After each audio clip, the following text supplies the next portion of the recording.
इस सेगमेंट के आखिरी सवाल पे आते हैं। राहुल गांधी की बढ़ती लोकप्रियता और जिस ढंग से उन्होंने क्लीन बोल्ड किया मोदी जी को हरियाणा के अंदर, और कई ऐसे मामले हैं कि ऐसी गुगली मारी कि मोदी और शाह दोनों भागते नजर आए वहां से, और जो वार चलाना चाहते थे वो वार संपूर्ण नहीं हो पाए। तो राहुल गांधी तो चढ़ते चले जा रहे हैं, लोकप्रियता बढ़ रही है, लोग उनके साथ में आ रहे हैं, और साथ में ही मोदी जी का ग्राफ गिर रहा है, उनकी सभाओं में लोग नहीं आ रहे थे। तो सामने आईना क्लियर था, लेकिन शायद उसको मोदी और शाह बर्दाश्त नहीं कर पा रहे थे। सर बताइए, ये राहुल गांधी कहां पहुंच रहे हैं, और ये विस्तार से मैं आपसे इस शब्दों को सुनना चाहूंगा। सर, राहुल गांधी जी की उन्नति होने वाली है। राहुल गांधी जी को बड़ा पद मिलेगा। लोकसभा चुनावों के बाद उनकी स्थिति अच्छी होने वाली है, उनकी पॉपुलैरिटी बढ़ने वाली है। मैं समझता हूँ एक आध को अगर मैंने नहीं सुना होगा, हालांकि मैंने सुना नहीं किसी को, हो सकता है किसी एक आध व्यक्ति ने बोला होगा, लेकिन मैं एक अकेला ज्योतिष हूं जिसने अपने प्रोफेशन को अग्नि परीक्षा की तरह आग में झोंक कर यह फलादेश किया था कि भारत जोड़ो यात्रा सफल होने वाली है और राहुल गांधी जी का वक्त बदलने वाला है। दाढ़ी वर्सेस दाढ़ी होने वाला है, और लोकसभा चुनावों के बाद यानी 9 मई 2024 के बाद राहुल गांधी की जो अंतर्दशा आ रही है वो उनको उन्नति की ओर ले जाएगी और उनकी पद वृद्धि होगी, उनका पद बड़ा होगा। ये बात मैं फरवरी में बोल चुका हूं, तो वही हुआ। अपोजिशन के जो लीडर बन गए, बड़ा पद है ना, अपोजिशन का लीडर पीएम के समकक्ष का पद होता है।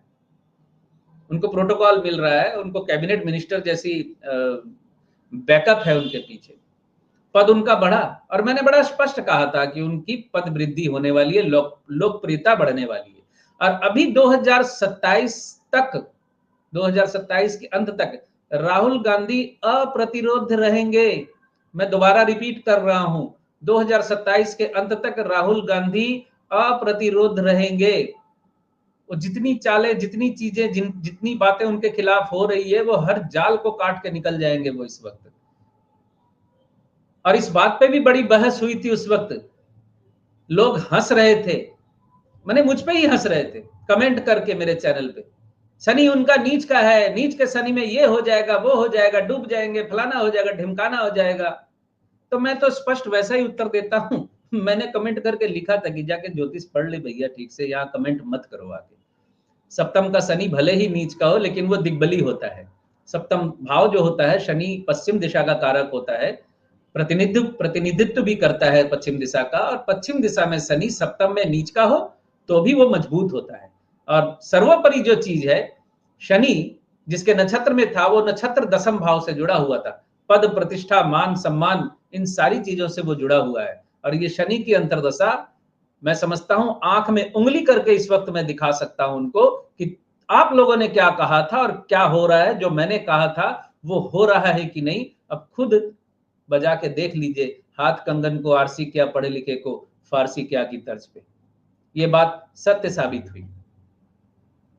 और शायद आपको याद हो, मैं एक बात रिपीट कर रहा हूं, अभी बड़ी तेजी से यूट्यूब पे थंबनेल नजर आ रहे हैं कि अमित शाह और मोदी जी के बीच में टकराव हो शुरू हो गया है, अमित शाह की राह अलग होने वाली है।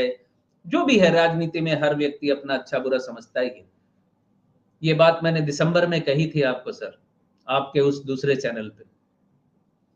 और मैंने उस दिन मजाक में आपको कहा भी था कि मेरे को किसी ने कमेंट किया, सर आपका हर फलादेश 3 महीने लेट 3 महीने बाद सफल हो रहा है, हर फलादेश 3 महीने बाद सफल हो रहा है, पार्टी दो फाड़ होगी, आरएसएस और बीजेपी में टकराव हो जाएगा। ये सारी बातें मैं बोल चुका हूं आपके सामने, दर्शकों के सामने बोल चुका हूं, शायद पिछले एपिसोड में ही बोल चुका, पिछले मतलब आपके वो एक और चैनल जो है आपके नाम से, उस पर बोल चुका हूं। तो वो सारी बातें हुई, 2-3 महीने लेट होके हो गई। तो यही स्थिति है। बिल्कुल आपने सही कहा ये, और राहुल गांधी को रोक पाना अब ऑलमोस्ट नामुमकिन सा लग रहा है। और कहते हैं ना कि मोदी है तो मुमकिन है, फिलहाल तो आजकल की तारीख में राहुल है तो मुमकिन है, ये बात हम कह सकते हैं। आज की डेट में बहुत कुछ ऐसा हो रहा है। और दर्शक मित्रों, अगर आप सिद्धांत जी से पर्सनल अगर कंसल्टेशन लेना चाहते हैं तो नीचे डिस्क्रिप्शन में उनका नंबर दिया हुआ है, पहले मैसेज डाल दीजिए और फिर जब आपके पास जवाब आ जाएगा तब आप उनसे बात कर सकते हैं। और कोई आखिरी मैसेज आप देना चाहते हैं सिद्धांत जी, इससे पहले कि हम प्रोग्राम को समाप्त करें? सर, आखिरी मैसेज यही है जो प्रोग्राम के बीच में मैं कह चुका हूं। विश्व में जो हो रहा है, ईरान इजराइल के रूप में जो हमारे सामने है, ये बढ़ने वाला है, घटने वाला नहीं है। ज्योतिषीय ग्रहों की जो स्थितियां हैं आने वाले वक्त में उसी तरफ इशारा कर रही हैं।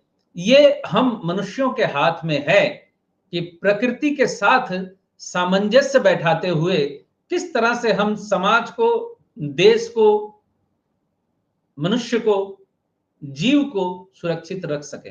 ये हमारे हाथ में है।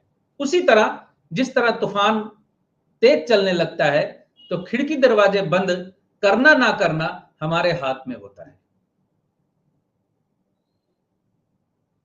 तो दर्शक मित्रों, हम आपसे आगे लेते हैं अब प्रोग्राम की समाप्ति पर, और शुक्रिया अदा करेंगे आप सबका और साथ में सिद्धांत सहगल जी का कि एक जो प्रचंड सहयोग हमें दर्शक मित्रों को मिल रहा है उसके लिए बहुत बहुत धन्यवाद। सिद्धांत जी, आपका भी बहुत बहुत धन्यवाद। और आप सबको एक बार फिर से नवरात्रे और दुर्गा पूजा की बहुत बहुत मंगल कामनाएं, बहुत बहुत शुभकामनाएं। धन्यवाद आप सबका। जी सर।